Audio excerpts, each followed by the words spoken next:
മാത്രമല്ല ഫത്ഹുൽ മുഈനിലും ഇആനത്തിലൊക്കെ കാണാൻ കഴിയും, ഈ 9 നോമ്പ് പിടിച്ചാലും 11 നോമ്പ് പിടിക്കുക. അത് സുന്നൽ ലിമൻ ലയസുംഹു, 9 പിടിക്കാത്തവർക്ക് 11 നോമ്പ് പിടിക്കൽ സുന്നത്താണ്. ബൽ വൈൻ സാമഹു, 9 നോമ്പ് പിടിച്ചാലും 11 നോമ്പ് പിടിക്കൽ സുന്നത്താണ്. അത് ഇമാം അഹമ്മദ് റിപ്പോർട്ട് ചെയ്ത ഹദീസിന്റെ അടിസ്ഥാനത്തിലാണ്. 11 നോമ്പ് സൂമു യൗമ ആശുറ, ആശുറ ദിവസം നിങ്ങൾ നോമ്പ് പിടിച്ചോ. വഹാലിഫുൽ യഹൂദ, ജൂതരോട് നിങ്ങൾ എതിരാകണം.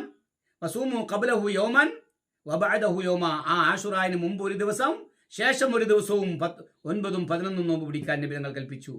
ഇത് ശറഹ് റൗദിലൊക്കെ കാണാം. അപ്പൊ ഷാഫി ഇമാം മാത്രമല്ല, ഷാഫി ഇമാം പറഞ്ഞിരിക്കുന്നത് നസ്ഫിൽ ഉമ്മി വൽ ഇംദാഇ അല ഇസ്തിഹ്ബാബി സൗമി സലാസ, 3 ദിവസം നോമ്പ് പിടിക്കൽ മുസ്തഹബാണ്, സുന്നത്താണ് എന്ന.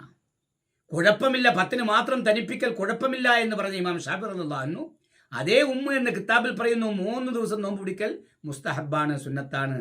ഒരാൾക്ക് നിർബന്ധ സാഹചര്യത്തിൽ 10 മാത്രമേ നോമ്പ് പിടിക്കാൻ കഴിഞ്ഞുള്ളൂ എങ്കിൽ കുഴപ്പമില്ല.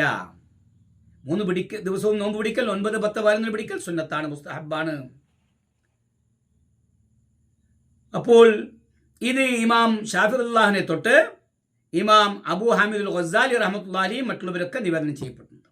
അപ്പൊ ഈ ദിവസം നോമ്പ് പിടിക്കുക മാത്രമല്ല, ഈ ദിവസം എന്തു വേണം? കുടുംബാദികൾക്ക് വിശാലത ചെയ്തു കൊടുക്കുക. അത് സുന്നത്തായി കാണാൻ കഴിയും.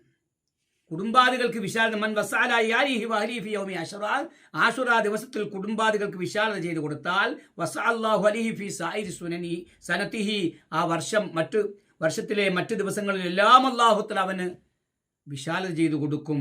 ബൈഹഖി ശുഅബുൽ ഈമാൻ റിപ്പോർട്ട് ചെയ്ത ഹദീസ. അപ്പോൾ കുടുംബാദികൾക്ക് ആശുറ ദിനത്തിൽ വിശാലത ചെയ്തു കൊടുക്കുക. അർഹമുർ റഹീമിനായ തമ്പുരാൻ ഈ ദിവസങ്ങളിൽ നാം അനുഷ്ഠിക്കേണ്ട കർമ്മങ്ങൾ വേറെയുണ്ട്. അപ്പോൾ 1 മുതൽ 10 വരെ നോമ്പ് പിടിക്കൽ നല്ല കാര്യമാണ്, നേരത്തെ സൂചിപ്പിച്ച കാര്യമാണ്. അതിൽ പ്രധാനമായിട്ടും 10, ആ 10നോടൊപ്പം 9ഉം 11ഉം കൂടെ ചേർത്ത്, അല്ലെങ്കിൽ 9ഉം 10, അല്ലെങ്കിൽ 10ഉം 11. പക്ഷേ 3 ദിവസം 9ഉം 10ഉം 11ഉം പിടിക്കൽ ഏറ്റവും ഉത്കൃഷ്ടമാണ്.